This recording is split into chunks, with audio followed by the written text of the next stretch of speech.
개신교가 아닌 다른 종교 신자냐 다 사탄이고 악마입니다. 이런 시각이 오늘날 우리나라 개신교 목사들 입에서도 설교 때 나오는 거 아니에요. 카톨릭 신자들을 옹호해 주잖아요. 왜?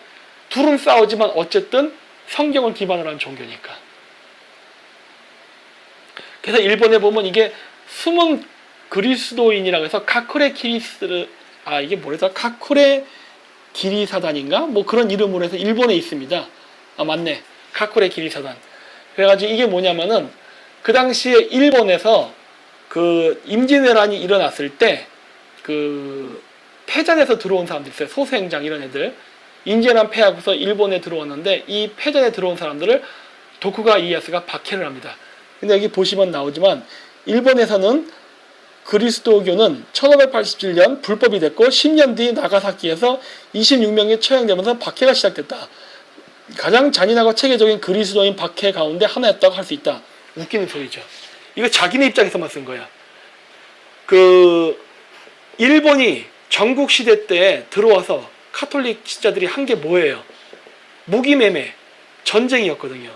얘네들은요, 일본에서 더 많은 사람들이 대량 살상이 되도록 칼과 활이 아닌 총과 대포를 주면서 싸움을 시키고 거기서 돈을 벌어온 놈들이라고요.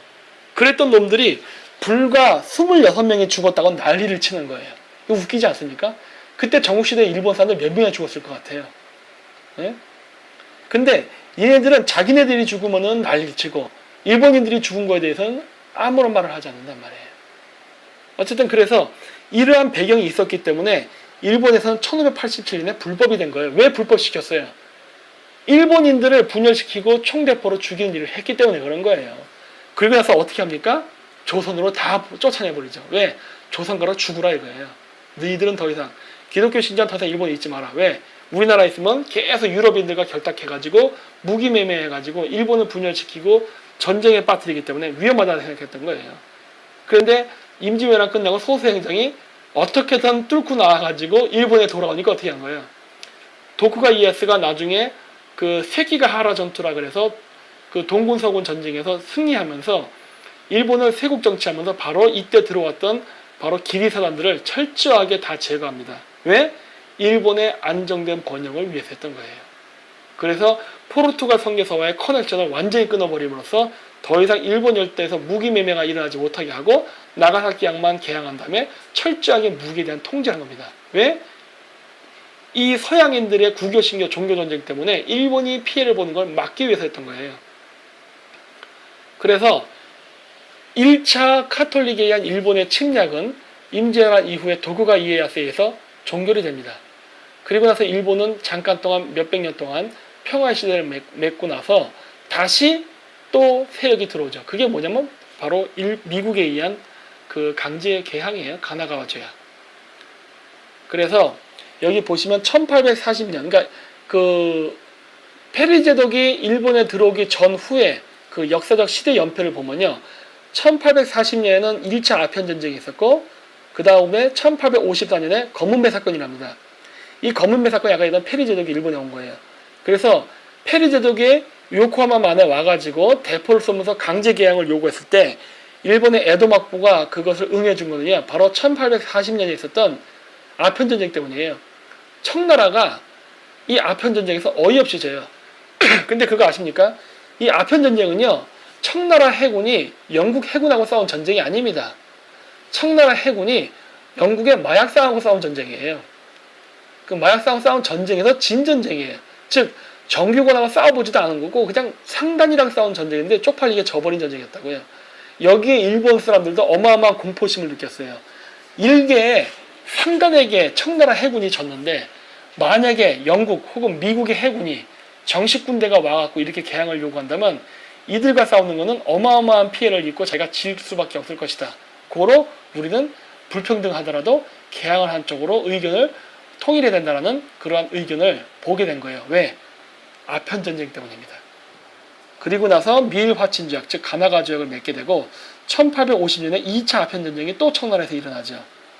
그리고 나서 1854년 안세이 5개국 조약이라고 해가지고 다른 나라들도 전부 다 개항 요구를 하면서 이제 에도 막부랑 조약을 맺습니다. 다 불평등주의일 수밖에 없죠. 근데 에도 막부가 왜 맺었느냐? 무서워서였어요. 왜? 2차 아편전쟁에서 또 청나라가 졌어요. 1856년. 그래서 2년 뒤에 안세이 5개국 조약을 맺으니까 에도 막부가 안 할 수가 없는 거예요. 왜? 이거 거절했다가는 청나라도 박살나는데 우리 같은 나라가 어떻게 버티겠냐 해갖고 결국 다 응해줍니다. 그러면서 많은 조약을 맺어요. 그리고 나서 일어난 게 여기 보면 1860년 사초 동맹, 1860년 대정봉환, 1860년 에도 막부의 붕괴 이런 식으로 쭉 이루어지면서 결국 에도 막부가 망하는 길을 걷게 되는데 1868년에 일어났던 게 바로 보신전쟁이라 그래서 메이지 정부가 생기게 되는 결정적인 그 계기가 되는 전쟁입니다. 그래서 여기 보신전쟁이라고 나와있는데 이게 뭐냐면 이 지도가 나오는데 제가 뒤 지도 먼저 보여드릴게요. 이 지도를 먼저 보여드리면 보신전쟁이라고 하는데 이게 뭐냐면 여기 그 화살표가 그려져 있죠. 빨간색이 그 메이지 정부군이고 파란색이 도쿠가와 군대입니다. 근데 이 도쿠가와 군대가 계속 져요. 근데 여기 보면 교정국해서 보면 도쿠가와 막부 쪽으로 해서 번이 나오죠. 일종의 지방 영주인데 숫자 보십시오. 압도적으로 도쿠가와가 많아요. 그리고 메이지 정부 쪽으로는 사츠마번, 초슈번, 토사번, 사가번 뭐 요 정도밖에 없어요. 그러니까 수적으로는 도쿠가와가 유리했습니다. 한데 이들이 전쟁에 져요. 그리고 전쟁을 한 지역은 여기 보시면 아시다시피 혼슈서부터 해서 홋카이도까지 해서 일본의 거의 전 국토의 80%가 전쟁터로 변하면서 어마어마한 전쟁이 일어난 게 바로 보신전쟁이에요. 이 보신전쟁에서 에도 막부가 패하면서 메이지 정부가 수립되게 되는데 아까 얘기했죠? 일본은 서방 국가들에 의해서 계속 침략을 당하고 불평등 조약을 맺었지만은 그러면서도 굉장히 조용하게 내부적으로 단결을 모색하고 부국강변을 꼭 이렇게 추진했다고. 이 보신전쟁은요, 우리나라 치면 6.25 전쟁입니다. 이념이 다른 6.25 전쟁. 왜? 개화파와 개화를 반대했던 세국주의 척사파들의 전쟁이니까. 하지만 그럼에도 불구하고 이들이 전쟁을 끝내고 나서 어떤 일이 벌어지느냐?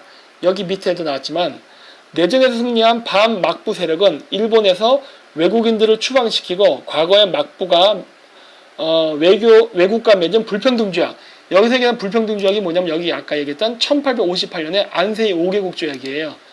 그거를 불평등조약을 없애려고 했다예요. 근데 없애지 못합니다. 왜? 장기적인 근대화 정책을 채택하고 개국시키기 위해 포기했다. 즉 뭐예요?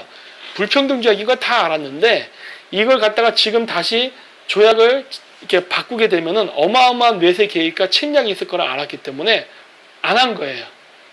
안 하지만은 내부적으로 정치적인 내각은 개화파를 중심으로 다 구성합니다. 막부도 개화를 안 하려던 건 아니에요. 막부도 개화를 하려 했지만 점진적인 개화를 하려 했던 것 뿐입니다. 하지만 좀 더 급진적 개화파였던 메이지파들이 승리를 하고 나서 이렇게 불평등조약을 처음에는 바꾸려고 했어요. 전 정권의 어떻게 보면 잘못 아닙니까? 우리나라 문정권 좋아하는 거. 전 정권의 똥치우기. 그래서 전 정권의 잘못이라 생각하고 이거를 없애려고 했다가 가만히 보니까 이거는 없애면 안 되는 거예요. 왜? 불평등하긴 하지만 지금 이거를 평등협약으로 다시 바꾸려 하게 되면은 영국, 프랑스, 러시아 뭐 각종 강대국들이 죄다 일본에 쳐들어와서 일본은 다시 한번 불받아야 될 게 너무나 자명했기 때문에 하지 않고 전 정권의 정책을 그대로 받아들입니다. 그리고 나서